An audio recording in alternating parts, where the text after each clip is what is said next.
Hi everyone, Kevin Thompson here, MLM attorney, and I'm here with my great friend and partner in the DS Edge Conference, Jay Leisner. Hi Kevin, I'm Jay Leisner with Sylvina Consulting. And Jay and I just concluded our 7th Edge Conference for Startup Network Marketing Programs, and I think it was a success. It was. We got lots of positive feedback, and we are looking forward to our next conference in late April or early May. Good deal. You know, during the event, it just occurred to me that you and I, we've never done a video together, and I've done a number of videos with a lot of different people, and based on what you know with startups and how you design plans and you help them with their systems, I thought, you know what, let's do a video, let's share it with the world so we can get some really good information out of you. So, my pleasure to share it. Good deal. How long have you been designing pay plans? I've been designing compensation plans for 12 years. Okay. In your experience, you know, networkers out there, they always compete with one another based on a lot of different factors, but also they say, well, my plan is better than your plan. My plan pays out more money. My plan gets people paid faster, leads to profitability sooner. In your experience, is there any one particular plan that just surpasses them all, or is it that simple of a question to answer? Networkers sometimes make the mistake of comparing comp plans based on the total percentage that's paid out. You could have a plan that pays out 52%, another plan that pays out 45%. And the 52% plan isn't necessarily a better plan. For example, you could have a company that had a product that people didn't buy unless they were active and earning compensation through the comp plan.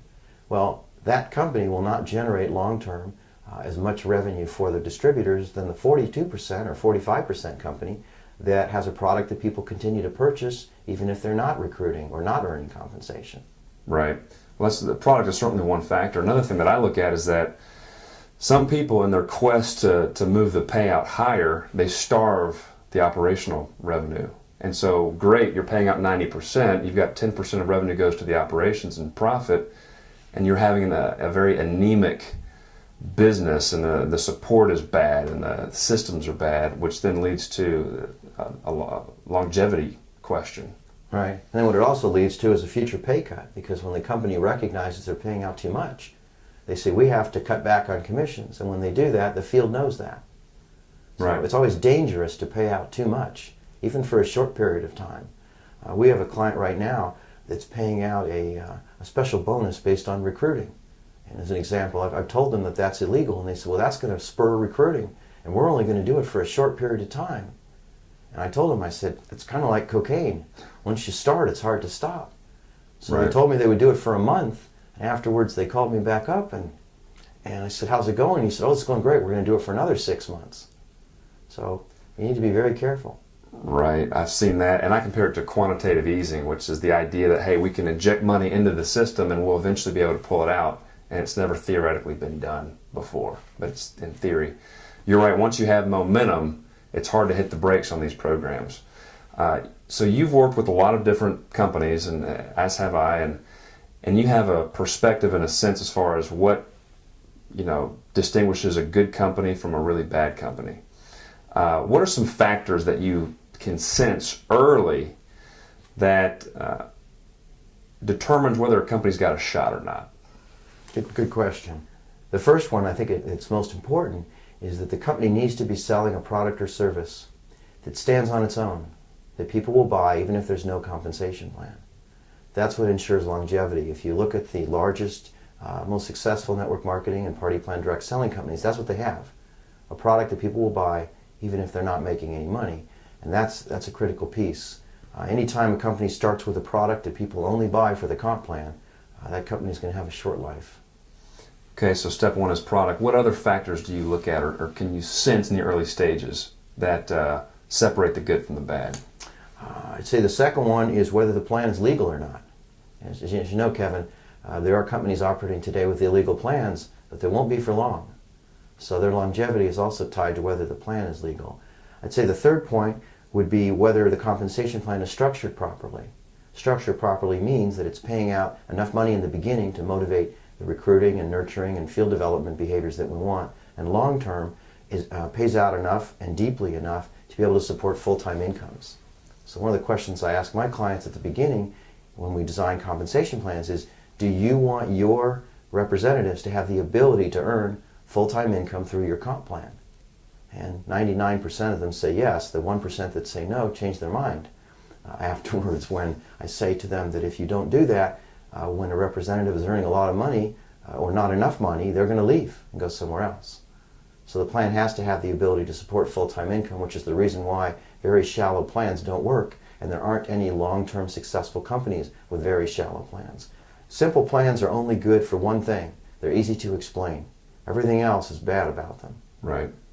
So if I'm a startup and I come to you and I have a product and I've got some systems in place to distribute that product, what variables do you need? What information from me do you need to give them advice on a pay plan?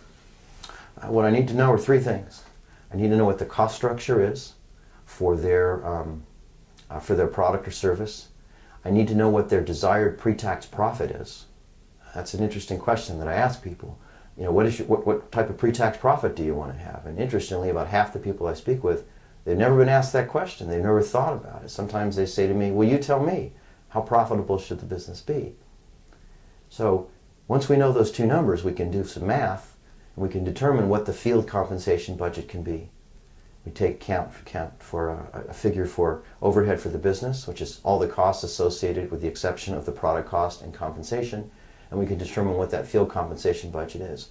And then we have to look at that and ask the question, is that competitive? And if it's not, then we have to adjust what the pre-tax profit is going to be or adjust the cost structure. So we start in the beginning by looking at the math. Before the comp plan is designed, we have to decide how much money are we going to pay out, because that is the one thing that determines how rich the comp plan can be. And then we can take that and look at the 12 essential behaviors that we need to motivate through the plan and apportion the funds and design the plan around that. And I run into a lot of people that say, you know what, I'm just going to do the pay plan myself. And as do you, I'm sure. I have an opinion, but I want to know your opinion. What happens typically when somebody just tries to throw something together or copy somebody else's plan? Is that a good idea? Can they say, you know what, I like Nu Skin, I'm going to copy their plan? What happens in that kind of scenario? Well, there's two things that people do when they try and write their own plans. They either write them themselves or they copy someone else. So I'm going to answer that in two parts. For people that decide to write their own plans, the mistakes that they made is they don't understand what they need to do to have a successful plan. It would be like taking a layperson and asking them to build their own house. The structure's probably not going to be sound. The roof's probably going to leak. There's going to be problems with it. They've never been down that road before. With regard to people that pick up other companies' comp plans and say, well, Nu Skin's successful, Shackley's successful, Herbalife's successful, I'll just take one of their plans and run with it. What they don't realize is that that plan is based upon that company's cost structure. It's based upon that company's business and compensation ethics. It's based on that company's priorities for where they think they should put money. It's based on that company's products and that company's experience with other comp plans and other environments. You as a company owner need to be able to defend and explain and feel comfortable with how you're paying people. When you take another company's comp plan, you don't own it. You don't own it. It doesn't represent what you're doing. It doesn't fit. It's very dangerous from a cost perspective. And if your goal is to motivate and reward specific types of activities, you're not going to get what you want. It would be like walking into someone's house and wearing all their clothing. Some of it you may like, but some of it's not going to fit. So developing and plus it has to fit your company culture. Right. It's a shortcut, but it's a dangerous shortcut, not advised.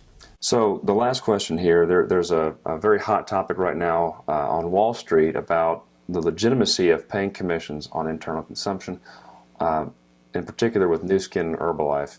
And one thing that gets brought up is the success rate of independent representatives. And they'll say in Herbalife, only 1% of distributors achieve profitability within a 12-month period of time. And you know, if taken out of context, those stats are pretty bad. What's your perspective on the success and failure rates of independent reps, and what can companies do in the early stages to make it to where these folks have a better shot? Okay. This is a sad fact, but it's true. Most people that join network marketing and party plan direct selling companies never recruit anyone. And with network marketing, generally speaking, in order to earn compensation, you're going to need to build a downline. You may have opportunities to retail the product, but generally speaking, to be successful, you're going to need to build a downline, and most people don't do that. So If everyone did that, everyone would be successful. So essentially, if everyone recruited, people who bought and sold product, everyone would be successful. I compare it to school. It's like a class of students where 75% of them don't do their homework. So they join the business, they're told what they need to do, and they don't do it. Whose fault is that? Right. And as far as the profitability question, becoming profitable or not, the reality is this. Many people join companies not just to build a business. They join them because they like the culture, they join them because they want the product discounts, or they join them and then they change their mind. I thought I was going to do this, but then I didn't. So, and as far as getting to specific positions in the pay plan, what percentage of people that work for a company become vice president or become Right. directors of departments? It's very small. I think of an analogy, and I've got an article queued up in my head about how I'm going to sue the University of Tennessee because I was meeting with my coach when he was recruiting me, and he told me I could be a national champion. He says, you can be a national champion. You could? I could have. I believed him, but he didn't give me any disclosures. He didn't say, Kevin, you have a 1 in a million shot, that you need to be a little taller, you need to be a little stronger. He didn't give me any disclosures at all. And of course, I'm joking because even though I didn't hit that goal, I had an amazing experience, and I had a lot of value from that experience. Technically, I'm a failure, perhaps, although I did get All-American honors in 2002. Well, congratulations. Thank you. But my point is, I think if a kid understands, an 18-year-old kid in that scenario understands that nothing is guaranteed, I assume that adults also understand that there are no guarantees for success, that it's not get rich quick, it's get rich maybe, get rich possibly. It's a shot, but it's not a guarantee. So I don't know what companies can do to make that percentage better. I think that's something that's just static in human beings. You're going to have some people that excel and do really well in an environment, and some people that, they pay the gym membership and they don't go, kind of thing.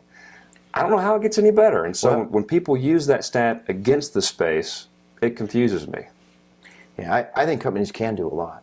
I think they can do a lot to keep people engaged. They can do a lot by having the right systems, the right products, the right culture, the right mentoring environment, the compensation plan that motivates the right behaviors. I think there's a lot that can be done. But the reality is the average person that joins a direct selling company doesn't do anything.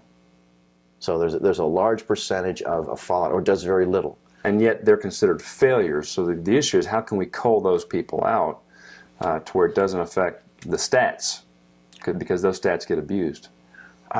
Well, I can tell you, interestingly, in the country of Canada, they have some rules concerning what they call the average participant.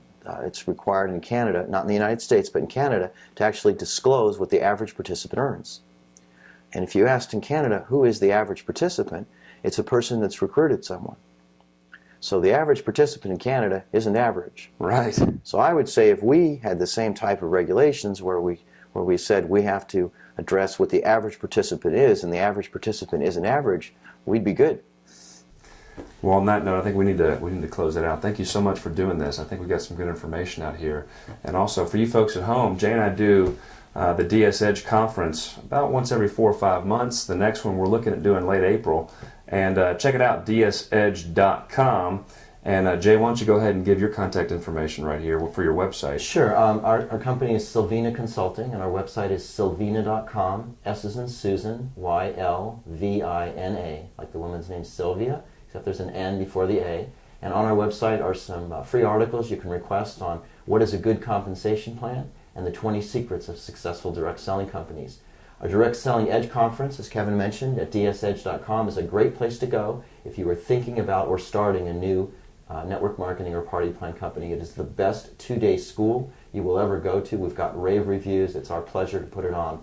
And we'll be putting on our 8th conference, as Kevin said, toward the end of April in 2014. Look forward to the opportunity to meet you there. And thanks for listening. And I'm Kevin Thompson. You know how to reach me. That's it. Awesome. Oh, crap, it wasn't recording. Just kidding.